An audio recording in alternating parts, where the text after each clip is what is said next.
Hello guys, welcome back to this channel. तो आज मैं एक्सप्लेन करने वाली हूँ क्रिमिनल जस्टिस सीजन 3 के एपिसोड 5 को। इसके बाकी सारे एपिसोड मैंने ऑलरेडी एक्सप्लेन कर दिए हैं, तो आप लोग वहाँ से जाके उन एपिसोड्स को देख सकते हैं, क्योंकि मैंने उनकी एक अलग से प्लेलिस्ट बना दी है। और अगर आपने अभी तक इस चैनल को सब्सक्राइब नहीं किया है तो जल्दी से इस चैनल को सब्सक्राइब कर लें। तो चलिए एपिसोड का एक्सप्लेनेशन स्टार्ट करते हैं। इस एपिसोड की स्टार्टिंग में हमें दिखाया जाता है कि अवंतिका अपने बेटे मुकुल से मिलने के लिए आती है और वो उस पर बहुत ज़्यादा गुस्सा कर रही होती है, क्योंकि वो ज़ारा से बहुत ज़्यादा नफरत करता था। और वो उससे पूछती है कि आखिर तुम ज़ारा से इतनी ज़्यादा नफरत क्यों करते थे। और वो उससे ये भी पूछती है कि आखिर तुमने उस दिन हमारे साथ चलने का प्लान कैसे बनाया था, क्योंकि तुमने तो पहले हमारे साथ चलने से मना कर दिया था। और वो उसको ग्रामोफोन दिखाते हुए कहती है कि मैंने सारी रिकॉर्डिंग सुन ली है। यहाँ पर जो मुकुल होता है वो उसको समझाते हुए कहता है कि मेरे थेरेपिस्ट ने मुझसे ऐसा करने के लिए बोला था। और वो उनको बताता है कि मेरे थेरेपिस्ट ने बोला था कि मेरे अंदर जितना भी गुस्सा है और गालियाँ हैं मैं उन सबको इस ग्रामोफोन में रिकॉर्ड कर लूँ। और वो उससे कहती है कि आखिर तुम्हें ज़ारा से इतनी भी क्या प्रॉब्लम थी। और वो कहती है कि अगर तुम ज़ारा को मारने की बात बोल सकते हो तो उसको मार भी सकते हो। और ये बोलकर वो यहाँ से गुस्से में चले जाती है और मुकुल बस उनको जाते हुए देखता रह जाता है। इसके बाद एपिसोड में हमें आगे दिखाया जाता है कि पुलिस जेवियर को पकड़ लेती है, जो कि ड्रग्स की डीलिंग कर रहा था और उसी ने मुकुल को भी ड्रग्स दिए थे पार्टी वाली रात को। इसके बाद हमें दिखाया जाता है जेवियर पुलिस से कहता है कि क्या हम कोई डील कर सकते हैं, मेरे पास इंफॉर्मेशन है ज़ारा मर्डर केस को लेकर। अब वो जो पुलिस वाला होता है वो इंस्पेक्टर प्रशांत को कॉल लगाता है और उनको इन सब के बारे में बताता है। जो इंस्पेक्टर प्रशांत होते हैं वो इस बात को सुनकर काफ़ी हैरान रह जाते हैं। इसके बाद हमें माधव मिश्रा को दिखाया जाता है, जो कि वॉशरूम में बैठकर अपने केस को स्टडी कर रहे होते हैं, क्योंकि उनकी वाइफ ने अपने घर में ही पार्लर खोल दिया होता है। अब वो सारी चीज़ों को अच्छे से स्टडी करते हैं। इसके बाद हमें इंस्पेक्टर प्रशांत को दिखाया जाता है, जो कि लेखा से मिलने के लिए आए होते हैं। अब ये लोग यहाँ पर इस चीज़ को लेकर डिस्कस कर रहे होते हैं कि उस दिन जो ड्रग्स ज़ारा की बॉडी में मिले होते हैं वो वहाँ पर और भी लोगों ने कंज्यूम किए थे। लेकिन यहाँ पर जो लेखा होती है वो इन लोगों की बात को टाल देती है और इन लोगों को जाने के लिए बोल देती है। इसके बाद हमें मुकुल के थेरेपिस्ट को दिखाया जाता है, जिससे कि माधव मिश्रा मिलने के लिए आए होते हैं। यहाँ पर जो मुकुल की थेरेपिस्ट होती है वो उनको बताती है कि जो मुकुल है वो बहुत ही परेशान रहता है, क्योंकि उसके जो पेरेंट्स हैं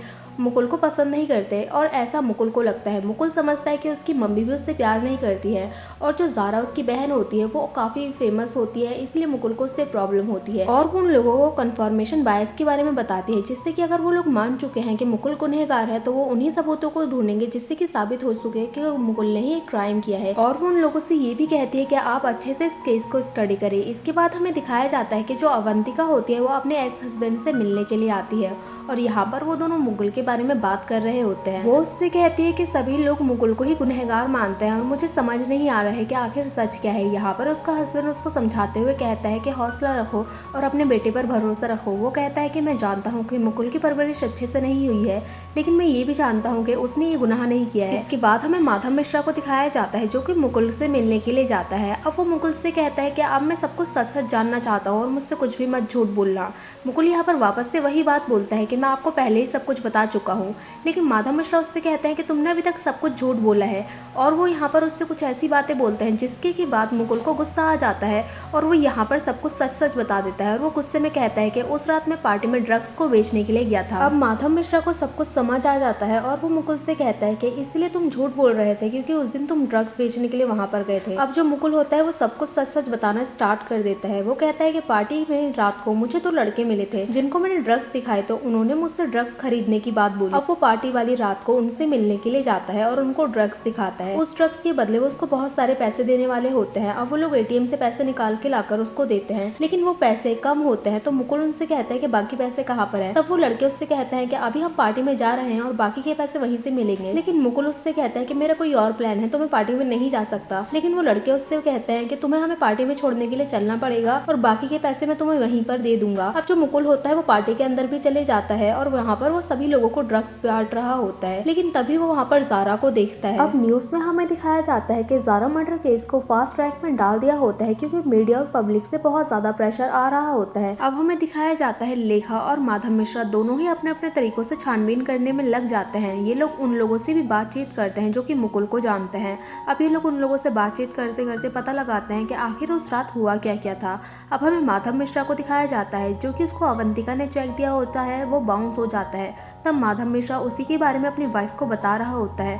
अब हमें अवंतिका को दिखाया जाता है जो कि अपने हस्बैंड नीरज के पास जाती है और उससे कहती है कि जो उसने लॉयर को चेक दिया था वो बाउंस हो गया। अब वो पूछती है कि आखिर मैं उसकी फीस कहाँ से पे करूंगी, लेकिन नीरज उससे कहता है कि मैं अपनी बेटी की कमाई उस मुकुल के लिए खर्च करने के लिए नहीं दूंगा, क्योंकि नीरज जो होता है अब वो मुकुल से नफरत करने लग गया होता है। अब हमें माधव मिश्रा को दिखाया जाता है जो कि पैसे ना मिलने की वजह से इस केस को छोड़ने की बात कर रहा होता है अपनी वाइफ से, लेकिन उसकी वाइफ उसको समझाती है और उससे कहती है कि आपने इस केस पे बहुत ज़्यादा मेहनत की है और आप घर चलाने की टेंशन मत लीजिए, मैं संभाल लूंगी और इस केस पर फोकस कीजिए। अपनी वाइफ के समझाने के बाद माधव मिश्रा इस केस पर फोकस करने लग जाता है। इसके बाद हमें कोर्ट का सीन दिखाया जाता है जहाँ पर मुकुल के ऊपर अब अडल्ट ट्रायल होने लग गया था। इसके बाद जो लेखा होती है वो कोर्ट में पूरी केस को सुनाती है और यहाँ पर हमें दिखाया जाता है कि जो लेखा होती है वो इंस्पेक्टर प्रशांत को कटघरे में बुलाती है और उनसे सब कुछ बोलने के लिए बोलती है। अब इंस्पेक्टर प्रशांत पूरी कहानी को स्टार्टिंग से लेकर लास्ट तक बताते हैं और यहाँ पर वो इस वीडियो को भी प्ले करते हैं जिसमें कि मुकुल ज़ारा को खींचते हुए लेकर जा रहा था और उसके फ़ोन से जो क्राइम सीन की फ़ोटोज़ मिली थी उसको भी दिखाते हैं। इसके बाद यहाँ पर हमें माधव मिश्रा को दिखाया जाता है जो कि इंस्पेक्टर प्रशांत से क्रॉस क्वेश्चन पूछने के लिए आते हैं। अब माधव मिश्रा इंस्पेक्टर प्रशांत से कुछ ऐसे क्वेश्चन पूछते हैं जिसके बाद वो भी डाउट में आ जाते हैं। इसके बाद हमें दिखाया जाता है जो लेखा होती है फॉरेंसिक एग्जामिनर को विटनेस के तौर पर पेश करती है और वो उनसे क्वेश्चन पूछती है कि वहाँ पर जो सबूत मिले थे उनके ऊपर मुकुल के फिंगरप्रिंट मिले हैं या नहीं। तो वो कहते हैं कि हाँ उन सबके ऊपर फिंगरप्रिंट मिले हैं जो कि मुकुल के हैं। इसके बाद माधव मिश्रा की टर्न आती है जो कि फॉरेंसिक एग्जामिनर से क्रॉस क्वेश्चन पूछते हैं। यहाँ पर वो उनसे पूछते हैं कि वहाँ पर मुकुल के अलावा किसी और के भी फिंगरप्रिंट्स मिले थे क्या। तो वो कहते हैं हाँ वहाँ पर बहुत सारे लोगों के फिंगरप्रिंट्स मिले थे। तब वो पूछते हैं क्या आपको पता है वो किन लोगों के थे। तो यहाँ पर जो एग्जामिनर होता है कि मुझे नहीं पता। तो यहाँ पर जो माधव मिश्रा होते हैं कि वो कहते हैं कि मुझे पूरा यकीन है कि पुलिस वालों ने भी इस सब की जांच नहीं की होगी। अब कोर्ट का फर्स्ट ट्रायल यहीं पर खत्म हो जाता है। अब हमें रात का सीन दिखाया जाता है जहाँ पर जो नीरज होता है वो अवंतिका के रूम में आता है सिगरेट लेने के लिए।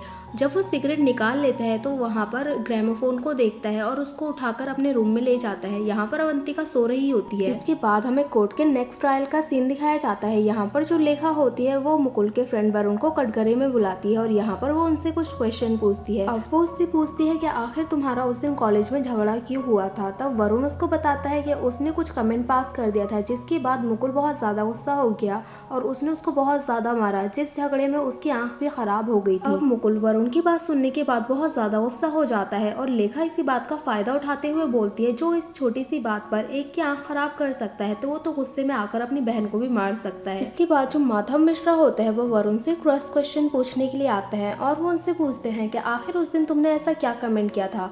तो वरुण उनसे बोलता है कि मैंने एक रैंडम कमेंट किया था। तो माधव मिश्रा उसके कमेंट को बताते हैं कि उसने आखिर उस दिन बोला क्या था। जो वरुण होता है उसने मुकुल से बोला होता है कि तेरी मम्मी गोल्ड डिगर है और वो पैसे के लिए किसी के भी साथ सो जाएगी। ये बात सुनने के बाद वरुण का सर नीचे हो जाता है। इसके बाद हमें दिखाया जाता है कि जब माधव मिश्रा कोर्ट में से बाहर आते हैं तो वो देखते हैं कि उनकी पेन को किसी ने पूरी तरह से पेंट कर दिया है और उस पर गालियाँ और भी बहुत सारी बातें लिख दी है। इसके बाद हमें मुकुल को दिखाया जाता है जो कि जेल में होता है। अब उसके पास दो लड़के आते हैं और वो उसको बताते हैं कि वो लोग आज रात भागने का प्लान बना रहे हैं और उससे साथ चलने के लिए बोलते हैं। अब हमें एपिसोड के एंड में दिखाया जाता है कि जो नीरज होता है वो ग्रामोफोन को लेकर लेखा के पास आता है और वो ग्रामोफोन को उसके टेबल के ऊपर रखकर यहाँ से चले जाता है और ये एपिसोड यहीं पर एंड हो जाता है। सो गाइस हमें कमेंट करके जरूर बताना कि आपको ये एपिसोड कैसा लगा। अगर अच्छा लगा हो तो लाइक करें, शेयर करें और कमेंट करें और सब्सक्राइब करें इस चैनल को ऐसे ही मजेदार वीडियोस को देखने के लिए। और हाँ, बेल आइकन को दबाना ना भूलें। Thank you for watching guys.